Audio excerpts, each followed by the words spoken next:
ਸਤਨਾਮ। ਧੰਨ ਵਾਹਿਗੁਰੂ ਸਾਹਿਬ ਜੀ। ਬਿਲਾਵਲ ਗ੍ਰਹਿ ਤਜ ਬਨ ਖੰਡ ਜਾਈਐ। ਚੁਨ ਖਾਈਐ ਕੰਦਾ ਅਜਹੁ ਵਿਕਾਰ ਨਾ ਛੋੜਈ। ਪਾਪੀ ਮਨ ਮੰਦਾ ਗ੍ਰਹਿ ਤਜ ਬਨ ਖੰਡ ਜਾਈਐ। ਚੁਨ ਖਾਈਐ ਕੰਦਾ ਅਜਹੁ ਵਿਕਾਰ ਨਾ ਛੋੜਈ। ਪਾਪੀ ਮਨ ਮੰਦਾ ਕਿਉ ਛੂਟੂੰ ਕੈਸੇ ਤਰੂੰ। ਭਵ ਜਲ ਨਿਧ ਭਾਰੀ। ਰਾਖ ਰਾਖ ਮੇਰੇ ਬੀਠਲਾ ਜਨ ਸਰਨ ਤੁਮਾਰੀ। ਰਹਾਉ ਵਿਖੈ ਵਿਖੈ ਕੀ ਬਾਸਨਾ ਤਜੀ ਨਹਿ ਜਾਈ। ਅਨੇਕ ਜਤਨ ਕਰ ਰਾਖੀਐ ਫਿਰ ਫਿਰ ਲਪਟਾਈ। ਜਰਾ ਜੀਵਨ ਜੋਵਨ ਗਿਆ ਕਿਛ ਕੀਆ ਨਾਨਿਕਾ। ਇਹ ਜੀਅਰਾ ਨਿਰਮੋਲ ਕੋ ਕੋਡੀ ਲਗ ਮਿਕਾ।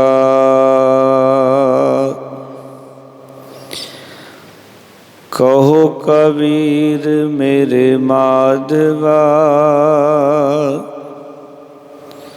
ਤੂੰ ਸਰਬ ਵਿਆਪੀ। ਤੁਮ ਸਮਸਰ ਨਾਹੀ ਦਇਆਲ ਮੋਹਿ ਸਮਸਰ ਪਾਪੀ।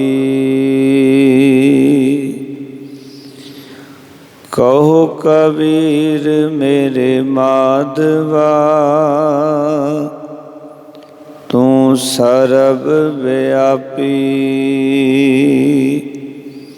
ਤੁਮ ਸਮਸਰ ਨਾਹੀ ਦਇਆਲ ਮੋਹਿ ਸਮਸਰ ਪਾਪੀ। ਵਾਹਿਗੁਰੂ ਜੀ ਕਾ ਖਾਲਸਾ ਵਾਹਿਗੁਰੂ ਜੀ ਕੀ ਫਤਿਹ। ਧੰਨ ਧੰਨ ਸਾਹਿਬ ਸ੍ਰੀ ਗੁਰੂ ਗ੍ਰੰਥ ਸਾਹਿਬ ਮਹਾਰਾਜ ਜੀ ਦੀ ਪਾਵਨ ਪਵਿੱਤਰ ਪਾਕ ਹਜ਼ੂਰੀ ਦੇ ਵਿੱਚ ਸੁਭਾਇਮਾਨ ਸਤਸੰਗੀ ਜਨੋ, ਸਤਿਗੁਰੂ ਜੀ ਨੇ ਕਿਰਪਾ ਕੀਤੀ ਹੈ। ਅੱਜ ਦਾ ਪਾਵਨ ਮੁੱਖ ਵਾਕ ਬਿਲਾਵਲ ਰਾਗ ਦੇ ਵਿੱਚ ਸ਼੍ਰੋਮਣੀ ਭਗਤ ਕਬੀਰ ਸਾਹਿਬ ਜੀ ਦੀ ਪਾਵਨ ਪਵਿੱਤਰ ਰਸਨਾ ਤੋਂ ਇਹ ਅਗੰਮੀ ਬੋਲਾਂ ਦੀ ਆਮਦ ਹੋਈ ਹੈ। ਪਾਵਨ ਅੰਕ 855 ਦੇ ਉੱਤੇ ਅਤੇ 56 ਦੇ ਉੱਤੇ ਇਹ ਦਰਗਾਹੀ ਬੋਲ ਦਰਜ ਹਨ। ਭਗਤ ਕਬੀਰ ਸਾਹਿਬ ਜੀ ਪਾਵਨ ਪਵਿੱਤਰ ਮੁੱਖ ਵਾਕ ਦੇ ਰਾਹੀਂ ਆਖ ਰਹੇ ਹਨ, ਉਸ ਪਰਮੇਸ਼ਰ ਦੇ ਚਰਨਾਂ ਤਰਲਾ ਲੈਂਦਿਆਂ, ਕਿਉਂ ਛੂਟੂੰ ਕੈਸੇ ਤਰੂੰ ਭਵ ਜਲ ਨਿਧ ਭਾਰੀ। हे मेरे प्रभु, हे मेरे विठल, मैं इन्हां विकारां ते किवें छुटकारा पावां ਅਤੇ ਇਸ ਭਵ ਸਾਗਰ ਨੂੰ, ਸੰਸਾਰ ਸਮੁੰਦਰ ਨੂੰ ਕਿਵੇਂ ਤਰਾਂ, ਕਿਉਂਕਿ ਬਹੁਜਲ ਨਿਧ ਭਾਰੀ। ਇਸ ਭਵ ਸਾਗਰ ਨੂੰ ਤਰਨਾ ਬੜਾ ਔਖਾ ਹੈ ਤੇ ਇਸ ਭਵ ਸਾਗਰ ਤੋਂ ਮੈਂ ਕਿਵੇਂ ਤਰਾਂ ਅਤੇ ਇਸ ਭਵ ਸਾਗਰ ਦੇ ਵਿੱਚ ਪਈਆਂ ਹੋਈਆਂ ਜਿਹੜੀ ਵਿਕਾਰਾਂ ਦੀਆਂ ਹੱਥਕੜੀਆਂ ਨੇ, ਜੰਜੀਰਾਂ ਨੇ, ਸੰਗਲ ਨੇ, ਉਹਨਾਂ ਤੋਂ ਮੇਰਾ ਛੁਟਕਾਰਾ ਕਿਵੇਂ ਹੋਵੇ। ਕਿਉਂਕਿ ਸਾਡੀ ਬੇੜੀ ਅੱਗੇ ਤੁਰਦੀ ਨਹੀਂ, ਵਿਕਾਰਾਂ ਦੇ ਸੰਗਲ ਪਏ ਨੇ ਔਰ ਤਰਨ ਦੀ ਜਾਚ ਕੋਈ ਨਹੀਂ। ਇਸ ਕਰਕੇ ਬੇੜੀਆਂ ਇਸ ਭਵ ਸਾਗਰ 'ਚ ਡੁੱਬ ਰਹੀਆਂ ਹਨ। ਇਸ ਕਰਕੇ ਹੀ ਭਗਤ ਕਬੀਰ ਸਾਹਿਬ ਜੀ ਨੇ ਇੱਕ ਅਰਜ਼ ਕੀਤੀ, ਰਾਖ ਰਾਖ ਮੇਰੇ ਬੀਠਲਾ, ਹੇ ਮੇਰੇ ਪਿਆਰੇ ਪ੍ਰਭੂ ਮੈਨੂੰ ਰੱਖ, ਮੈਨੂੰ ਇਸ ਭਵ ਸਾਗਰ ਤੋਂ, ਇਹਨਾਂ ਵਿਕਾਰਾਂ ਦੇ ਸਾਗਰ ਤੋਂ ਡੁੱਬਣ ਤੋਂ ਬਚਾ। ਜਨ ਸਰਨ ਤੁਮਾਰੀ। ਕਹਿੰਦੇ ਨੇ ਭਗਤ ਕਬੀਰ ਸਾਹਿਬ, ਹੇ ਪ੍ਰਭੂ ਮੈਂ ਤੇਰਾ ਸੇਵਕ, ਤੇਰੀ ਸ਼ਰਨ ਵਿੱਚ ਹਾਂ ਤੇ ਤੂੰ ਕਿਰਪਾ ਕਰਕੇ ਮੈਨੂੰ ਇਹਨਾਂ ਵਿਕਾਰਾਂ ਤੋਂ, ਔਗੁਣਾਂ ਤੋਂ, ਪਾਪਾਂ ਤੋਂ, ਬੁਰੀਆਈਆਂ ਤੋਂ ਮੈਨੂੰ ਬਚਾ ਲੈ। ਔਰ ਇਸ ਸੰਸਾਰ ਸਾਗਰ ਨੂੰ ਤਰਨਾ ਬੜਾ ਔਖਾ ਹੈ, ਵਿਖਮ ਹੈ। ਇਸ ਸਾਗਰ ਨੂੰ ਤਰਨ ਵਾਸਤੇ, ਇਸ ਮਾਇਆ ਦੇ ਵਿਕਾਰਾਂ ਤੋਂ ਬਚਣ ਵਾਸਤੇ ਆਖਣ ਲੱਗੇ ਮਨੁੱਖ ਕਿਹੜੇ ਕਿਹੜੇ ਯਤਨ ਕਰਦਾ ਹੈ। ਕਹਿਣ ਲੱਗੇ ਗ੍ਰਹਿ ਤਜ ਵਨ ਖੰਡ ਜਾਈਏ। ਘਰ ਨੂੰ ਛੱਡ ਕੇ ਲੋਕ ਜੰਗਲਾਂ 'ਚ ਚਲੇ ਜਾਂਦੇ ਨੇ ਔਰ ਪਹਾੜਾਂ ਦੀਆਂ ਕੰਦਰਾਂ ਦੇ ਵਿੱਚ, ਖੰਡਾਂ ਦੇ ਵਿੱਚ ਜਾ ਕੇ ਲੁਕ ਜਾਂਦੇ ਹਨ। ਬ੍ਰਹਿਮੰਡ ਦੇ ਜੋ ਖੰਡ ਹਨ, ਜੋ ਟੁਕੜੇ ਹਨ, ਉੱਥੇ ਚਲੇ ਜਾਂਦੇ ਹਨ ਤੇ ਕਈ ਵਾਰੀ ਘਰ-ਬਾਰ ਛੱਡ ਕੇ, ਪਰਿਵਾਰ ਨੂੰ ਛੱਡ ਕੇ ਐਸੀ ਥਾਂ 'ਤੇ ਜਾ ਕੇ ਬਹਿ ਜਾਂਦੇ ਹਨ ਜਿੱਥੇ ਕਿ ਘਰ ਵਾਲੀ ਜਿਹੜੀ ਖੁਰਾਕ ਹੈ, ਭੋਜਨ ਹੈ, ਵਸਤੂਆਂ ਨੇ, ਉਹ ਨਹੀਂ ਉੱਥੇ। ਤੇ ਉੱਥੇ ਸਰੀਰ ਨੂੰ ਚਲਾਉਣ ਵਾਸਤੇ ਚੁੰਨ ਖਾਈਏ ਕੰਦਾ। ਕੰਦਾ ਦਾ ਅਰਥ ਹੈ ਕੰਦ ਮੂਲ, ਗਾਜਰ ਮੂਲੀ, ਵਿਦਵਾਨਾਂ ਨੇ ਅਰਥ ਕੀਤੇ ਨੇ ਕਿ ਉਹ ਖਾ ਕੇ ਮਨੁੱਖ ਜਿਹੜਾ ਉਹ ਗੁਜ਼ਾਰਾ ਕਰਦਾ ਹੈ। ਚੁੰਨ ਖਾਈਏ ਕੰਦਾ। ਚੁੰਨ ਦਾ ਅਰਥ ਹੁੰਦਾ ਲੱਭ ਲੱਭ ਕੇ, ਚੁਣ ਚੁਣ ਕੇ, ਕਿਉਂਕਿ ਜੰਗਲਾਂ ਦੇ ਵਿੱਚ ਆਮ ਤਾਂ ਹਰ ਥਾਂ 'ਤੇ ਹਰ ਇੱਕ ਚੀਜ਼ ਨਹੀਂ ਹੁੰਦੀ। ਇਸ ਕਰਕੇ ਖਾਣ ਦੀ ਜਿਹੜੀ ਚੀਜ਼ ਹੈ, ਕੰਦ ਮੂਲ ਹੈ, ਜਿਹੜੇ ਖਾ ਕੇ ਬੰਦਾ ਨੂੰ ਮੌਤ ਨਾ ਆਵੇ, ਇਹਦੇ ਨਾਲ ਉਹਦਾ ਜੀਵਨ ਚੱਲ ਸਕੇ, ਤੇ ਉਹਨੂੰ ਚੁਣਨਾ ਪੈਂਦਾ ਹੈ।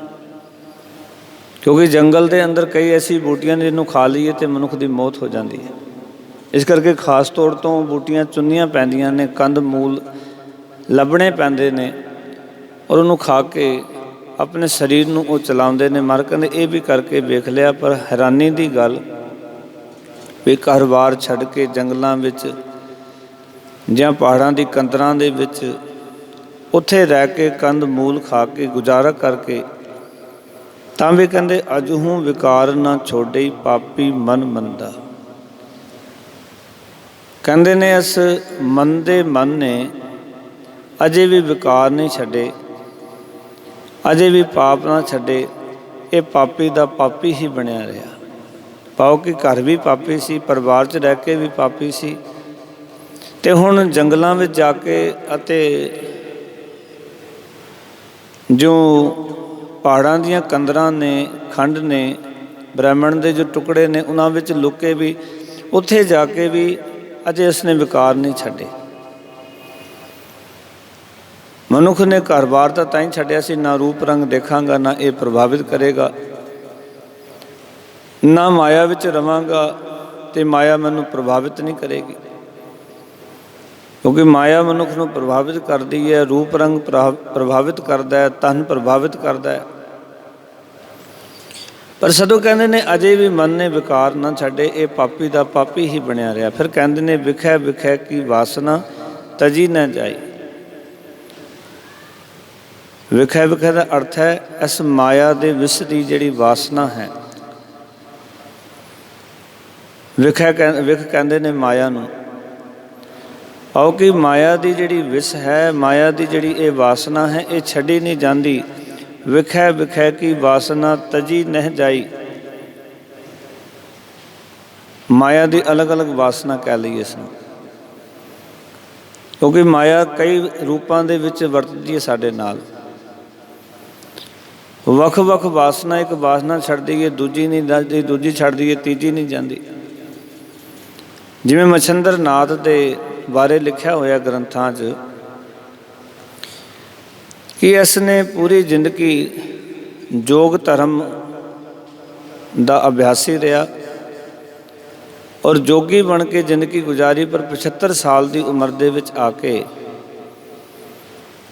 ਇਸ ਨੇ ਆਪਣਾ ਵਿਆਹ ਕਰ ਲਿਆ ਤੇ ਸਾਰੇ ਜੋਗੀਆਂ ਨੇ ਮਿਲ ਕੇ ਇੱਕ ਗੱਲ ਆਖੀ ਕਿ ਤੂੰ ਯੋਗ ਧਰਮ ਨੂੰ ਬਹੁਤ ਵੱਡੀ ਸੱਟ ਮਾਰੀ ਹੈ। ਪੂਰੀ ਜ਼ਿੰਦਗੀ ਘਰ-ਬਾਰ ਬੱਚੇ ਤਿਆਗ ਕੇ ਜੋਗੀ ਬਣਿਆ ਰਿਹਾ, ਪਰ 75 ਸਾਲ ਦੀ ਉਮਰ ਵਿੱਚ ਜਾ ਕੇ ਤੂੰ ਗ੍ਰਸਤ ਧਰਮ ਦੇ ਵਿੱਚ ਚਲਾ ਗਿਆ। ਇਹਨੂੰ ਪੁੱਛਿਆ ਐਸਾ ਕਿਉਂ ਹੋਇਆ? ਕਹਿੰਦੇ ਮਛੰਦਰ ਨਾਥ ਬੜਾ ਅਭਿਆਸੀ ਪੁਰਖ ਸੀ। ਕਹਿਣ ਲੱਗਾ ਮੈਂ ਸਮਾਧੀ ਲੀਨ ਹੋਵਾਂਗਾ ਔਰ ਇਹਨੂੰ ਸਮਝਣ ਦਾ ਯਤਨ ਕਰਾਂਗਾ, ਇਸ ਤਰ੍ਹਾਂ ਮੇਰੇ ਨਾਲ ਕਿਉਂ ਹੋਇਆ। ਕਿਉਂਕਿ ਆਮ ਲੋਕ ਵਿਆਖਿਆ ਕਰਦੇ ਮਛੰਦਰ ਨਾਥ ਨੂੰ ਕਹਿੰਦੇ ਨੇ ਮੱਛੀ ਤੋਂ ਪੈਦਾ ਹੋਇਆ, ਇਸ ਕਰਕੇ ਨਾਮ ਉਹਦਾ ਮਛੰਦਰ ਨਾਥ ਪਿਆ। ਪਰ ਅਸਲ ਵਿੱਚ ਕੋਈ ਵੀ ਮਨੁੱਖੀ ਬੱਚਾ ਮੱਛੀ ਤੋਂ ਪੈਦਾ ਨਹੀਂ ਹੋ ਸਕਦਾ। ਮਾਤ ਪਿਤਾ ਬਿਨ ਬਾਲ ਨਾ ਹੋਈ। ਮਾਤਾ ਪਿਤਾ ਚਾਹੀਦੇ ਨੇ ਮਨੁੱਖੀ ਬੱਚੇ ਨੂੰ ਜਨਮ ਦੇਣ ਵਾਸਤੇ। ਮੱਛੀ ਤੋਂ ਜਾਂ ਗੋਕੜ ਨਾਥ ਨੂੰ ਕਹਿੰਦੇ ਨੇ ਗਊ ਤੋਂ ਪੈਦਾ ਹੋਇਆ ਸੀ। ਪਰ ਇਹ ਧਰਮ ਦੀ ਦੁਨੀਆ ਵਿੱਚ ਜਾਂ ਸਾਇੰਸ ਦੀ ਦੁਨੀਆ ਵਿੱਚ ਇਹ ਗੱਲਾਂ ਕਦੀ ਪੂਰੀ ਨਹੀਂ ਉਤਰਦੀਆਂ। ਤੇ ਇਸ ਨੇ ਜਦੋਂ ਕਹਿੰਦੇ ਸਮਾਧੀ ਲਾਈ, ਬੜਾ ਸਮਾਧੀ ਪੁਰਖ ਸੀ ਇਹ ਸਮਾਧੀ ਲਾ ਕੇ ਕੀ ਵੇਖਦਾ? ਕਹਿੰਦੇ ਮੈਂ ਪਹਿਲੇ ਜਨਮਾਂ ਦੀ ਜੋ ਵਾਸਨਾ ਸੀ ਨਾ ਉਹ ਮਿਟਾ ਲਈ ਅਭਿਆਸ ਕਰ ਕਰਕੇ, ਯੋਗ ਕਰਕੇ, ਸਾਧਨਾ ਕਰਕੇ, ਪਰਮਾਤਮਾ ਨਾਲ ਜੁੜ ਕੇ।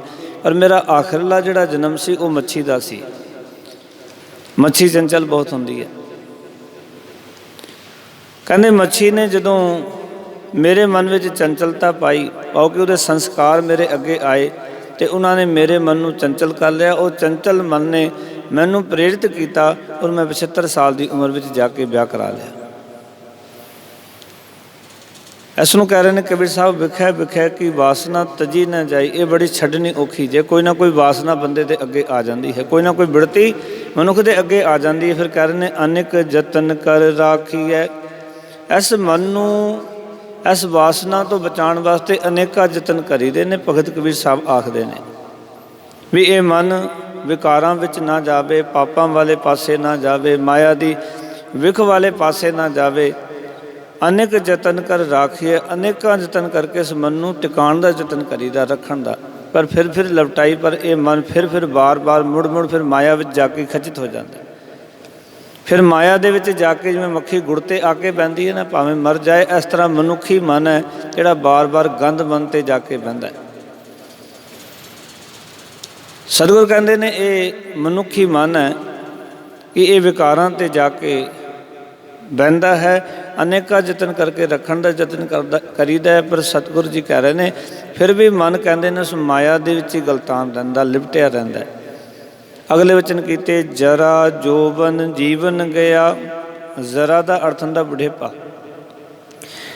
ਕਹਿੰਦੇ ਨੇ ਜਵਾਨੀ ਦਾ ਜੀਵਨ ਚਲਾ ਗਿਆ, ਬੁਢੇਪਾ ਆ ਗਿਆ। ਕਿਸ ਕੀਆ ਨਾ ਨੀਕਾ। ਨੀਕਾ ਦਾ ਅਰਥ ਹੁੰਦਾ ਚੰਗਾ। ਆਓ ਕਿ ਬਚਪਨ ਗੁਜ਼ਰ ਗਿਆ, ਜਵਾਨੀ ਗੁਜ਼ਰ ਗਈ, ਕੋਈ ਚੰਗਾ ਕੰਮ ਨਹੀਂ ਕੀਤਾ। ਭਗਤ ਕਬੀਰ ਸਾਹਿਬ ਜੀ ਕਹਿਣ ਲੱਗੇ ਆਓ ਕੋਈ ਚੰਗਾ ਕੰਮ ਕੀਤਾ ਹੋਵੇ, ਕੋਈ ਪਰਉਪਕਾਰ ਕੀਤਾ ਹੋਵੇ, ਕੋਈ ਸੇਵਾ ਕੀਤੀ ਹੋਵੇ, ਕੋਈ ਚੰਗਾ ਧਰਮ ਕਰਮ ਕੀਤਾ ਹੋਵੇ, ਕਿਸੇ ਦੇ ਜ਼ਿੰਦਗੀ ਵਿੱਚ ਕੋਈ ਖੁਸ਼ਹਾਲੀ ਲਿਆਂਦੀ ਹੋਵੇ, ਕਿਸੇ ਗਰੀਬ ਦੀ ਕੋਈ ਵੱਡੀ ਮਦਦ ਕੀਤੀ ਹੋਵੇ, ਕਹਿੰਦੇ ਕੋਈ ਚੰਗਾ ਕੰਮ ਜੀਵਨ 'ਚ ਨਹੀਂ ਕੀਤਾ। ਜਵਾਨੀ ਵੀ ਚਲੀ ਗਈ, ਬੁਢੇਪਾ ਆ ਗਿਆ। ਕਿਸੇ ਕੀਆ ਨਾ ਨੀਕਾ। ਇਹ ਜੀਐਰਾ ਨਿਰਮੋਲ ਕੋ। ਕਹਿੰਦੇ ਇਹ ਜਿਹੜਾ ਹਿਰਦਾ ਹੈ ਨਾ, ਇਹ ਜਿਹੜੀ ਜਿੰਦ ਹੈ ਬੜੀ ਨਿਰਮੋਲਕ ਹੈ। ਕੋਡੀ ਲਗਮੀਕਾ। ਪਰ ਇਹ ਜੋ ਕੋਡੀਆਂ ਦੇ ਵਿੱਚ ਹੀ ਲੱਗੀ ਹੋਈ ਹੈ, ਭਾਵ ਕਿ ਸੰਸਾਰ ਦੀ ਵਾਸਨਾਵਾਂ ਵਿੱਚ, ਪਦਾਰਥਾਂ ਵਿੱਚ ਹੀ ਇਹ ਜਿੰਦ ਜੁੜੀ ਹੋਈ ਹੈ। ਇਸ ਨੂੰ ਇਸ ਤਰ੍ਹਾਂ ਵੀ ਕਿਹਾ ਮਹਾਰਾਜ ਨੇ, ਕਹਿੰਦੇ ਮਨੁੱਖੀ ਹਾਲਤ ਹੈ ਰੈਣ ਗਵਾਈ ਸੋਏ ਕੈ। ਦਿਵਸ ਗਵਾਇਆ ਖਾਏ ਹੀਰੇ ਜੈਸਾ ਜਨਮ ਹੈ ਕੋਡੀ ਬਦਲੇ ਜਾਏ। ਕੋਡੀਆਂ ਦੇ ਪਾਸ ਨੇ ਵੇਚ ਦਿੱਤਾ। ਇਸ ਕਰਕੇ ਜੋ ਭਗਤ ਕਬੀਰ ਸਾਹਿਬ ਜੀ ਆਖਣ ਲੱਗੇ ਇਹ ਤਾਂ ਕੋਡੀਆਂ ਦੇ ਵਿੱਚ ਹੀ ਲੱਗਿਆ ਰਿਹਾ, ਕਿਉਂਕਿ ਨਾਸਵੰਤ ਚੀਜ਼ਾਂ ਵਿੱਚ ਹੀ ਗਲਤਾਨ ਰਿਹਾ।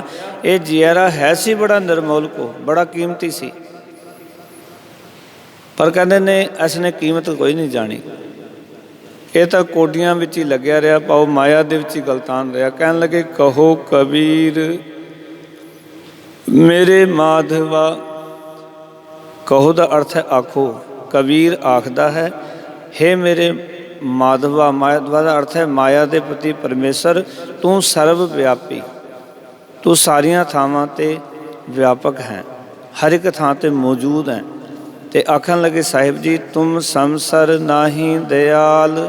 ਭਗਤ ਕਬੀਰ ਸਾਹਿਬ ਕਹਿੰਦੇ ਨੇ ਹੇ ਮੇਰੇ ਪ੍ਰਭੂ, ਹੇ ਮੇਰੇ ਮਾਧਵਾ, ਕਹਿੰਦੇ ਨੇ ਤੁਮ ਦਾ ਅਰਥ ਹੈ ਤੇਰੇ ਵਰਗਾ, ਸੰਸਰ ਦਾ ਅਰਥ ਹੈ ਬਰਾਬਰ, ਨਹੀਂ ਦਿਆਲ, ਤੇਰੇ ਵਰਗਾ ਦਾ ਹੋਰ ਕੋਈ ਦਿਆਲੂ ਨਹੀਂ। ਜਿਵੇਂ ਦਾ ਤੂੰ ਦਿਆਲੂ ਹੈ ਨਾ, ਤੇਰੇ ਵਰਗਾ ਹੋਰ ਕੋਈ ਐਸਾ ਦਿਆਲੂ ਨਹੀਂ ਦੁਨੀਆ ਦੇ ਅੰਦਰ। ਕਿਤਨਾ ਕੋ ਦਿਆਲੂ ਹੈ ਪਰਮਾਤਮਾ। ਸਤਿਗੁਰ ਕਹਿੰਦੇ ਦੋਖਨ ਦੇਖਤ ਹੈ ਪਰ ਦੇਤ ਨਾ ਹਾਰੈ। ਉਹ ਸਾਡੀਆਂ ਗਲਤੀਆਂ ਦੇਖਦਾ ਫਿਰ ਵੀ ਸਾਨੂੰ ਦੇਖ ਜਾਂਦਾ। ਐਡੀ ਦਇਆ ਹੈ ਵਾਹਿਗੁਰੂ ਜੀ ਦੇ ਅੰਦਰ। ਮਹਾਰਾਜ ਕਹਿੰਦੇ ਤੁਮ ਸੰਸਰ ਨਾਹੀ ਦਿਆਲ। ਭਗਤ ਕਬੀਰ ਸਾਹਿਬ ਜੀ ਕਹਿੰਦੇ ਤੇਰੇ ਵਰਗਾ ਕਾਇਨਾਤ ਵਿੱਚ ਦਿਆਲੂ ਕੋਈ ਨਹੀਂ। ਤੇ ਆਖਣ ਲੱਗੇ ਮੋਹੇ ਸੰਸਰ ਪਾਪੀ। ਆਖਣ ਲੱਗੇ ਹੇ ਮੇਰੇ ਪ੍ਰਭੂ, ਮੇਰੇ ਵਰਗਾ ਦੁਨੀਆ 'ਚ ਹੋਰ ਕੋਈ ਪਾਪੀ ਨਹੀਂ ਦੂਜਾ। ਕਿਉਂਕਿ ਮੇਰੇ ਵਰਗਾ ਕੋਈ ਪਾਪੀ ਨਹੀਂ ਔਰ ਤੇਰੇ ਵਰਗਾ ਦਿਆਲੂ ਕੋਈ ਨਹੀਂ ਸੰਸਾਰ ਦੇ ਅੰਦਰ। ਇਸ ਨੂੰ ਗੁਰੂ ਅਰਜਨ ਦੇਵ ਜੀ ਮਹਾਰਾਜ ਨੇ ਇਸ ਤਰ੍ਹਾਂ ਕਿਹਾ ਹਮ ਮੈਲੇ ਤੁਮ ਉਜਲ ਕਰਤੇ, ਹਮ ਨਿਰਗੁਣ ਤੂੰ ਦਾਤਾ, ਹਮ ਮੂਰਖ ਤੁਮ ਚਤੁਰ ਸਿਆਣੇ, ਤੂੰ ਸਰਵ ਕਲਾ ਕਾ ਗਿਆਤਾ। ਮਾਧੋ ਹਮ ਐਸੇ ਤੂੰ ਐਸਾ, ਹਮ ਪਾਪੀ ਤੁਮ ਪਾਪ ਖੰਡਨ, ਨੀਕੋ ਠਾਕੁਰ ਦੇਸਾ। ਗੁਰੂ ਅਰਜਨ ਦੇਵ ਜੀ ਕਹਿੰਦੇ ਵਾਹਿਗੁਰੂ ਤੂੰ ਇਹੋ ਜਿਹਾ, ਅਸੀਂ ਪਾਪੀ ਹਾਂ ਤੇ ਤੂੰ ਸਾਡੇ ਪਾਪੀਆਂ ਦੇ ਪਾਪ ਨੂੰ ਖੰਡਨ ਕਰ ਦਿੰਦਾ। ਤੇ ਭਗਤ ਰਵਿਦਾਸ ਜੀ ਆਖਦੇ ਨੇ, ਆਖਣ ਲੱਗੇ ਮੇਰੀ ਸੰਗਤ ਪੋਚ ਸੋਚ ਦਿਨ ਰਾਤੀ, ਮੇਰਾ ਕਰਮ ਕੁਟਲਤਾ ਜਨਮ ਕੁਮਾਤੀ। ਰਾਮ ਗੁਸਈਆਂ ਜੀ ਕੇ ਜੀਵਨਾ ਮੋਹ ਨ ਵਿਸਾਰੋ, ਮੈਂ ਜਨ ਤੇਰਾ। ਹਾਂ ਮੈਂ ਤੇਰਾ ਸੇਵਕ ਹਾਂ, ਪਰ ਸੱਚ ਇਹ ਹੈ ਕਿ ਮੇਰੀ ਸੰਗਤ ਬੜੀ ਮਾੜੀ ਜੇ, ਮੇਰੀ ਸੋਚ ਬੜੀ ਭੈੜੀ ਹੈ, ਮੇਰੇ ਕਰਮ ਬੜੇ ਭੈੜੇ ਨੇ, ਜਨਮ ਵੀ ਕਹਿੰਦੇ ਨੀਵੀਂ ਕੁਲ 'ਚ ਹੋਇਆ। ਇਸ ਕਰਕੇ ਭਗਤ ਕਬੀਰ ਸਾਹਿਬ ਜੀ ਆਖ ਰਹੇ ਨੇ ਕਿ ਹੇ ਮੇਰੇ ਪ੍ਰਭੂ, ਤੇਰੇ ਵਰਗਾ ਦਿਆਲੂ ਕੋਈ ਨਹੀਂ ਤੇ ਮੇਰੇ ਵਰਗਾ ਦੁਨੀਆ 'ਚ ਪਾਪੀ ਕੋਈ ਨਹੀਂ। ਜਿਵੇਂ ਭਾਈ ਗੁਰਦਾਸ